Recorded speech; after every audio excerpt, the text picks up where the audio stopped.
Hello. So I do research in music cognition, and I'm really fascinated by the human ability to move our bodies in time with rhythmic sounds like music. So if you think back to a concert you've been to, you may have found yourself spontaneously clapping or tapping or dancing in time with the music, and it was probably pretty effortless. What you might not be noticing are the physiological changes that are going on in your body when you're hearing or you're engaging with the music. So the big question of my research is, what is the relationship between physiology and behavior, and how does that support our ability to make or properly listen to music? So to date, my research has focused on cardiac activity and how that underpins or facilitates the human ability to produce rhythms.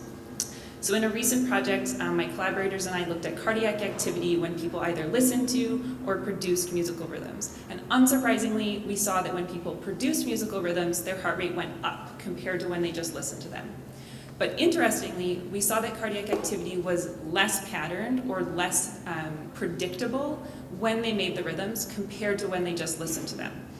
And at an individual level, we saw that people who were worse at producing rhythms tended to have more variable cardiac activity. So what this data tells us is that music perception and music production influence cardiac activity in different ways, and that there may be some meaningful coupling going on between behavior and physiology that supports human musical rhythm abilities.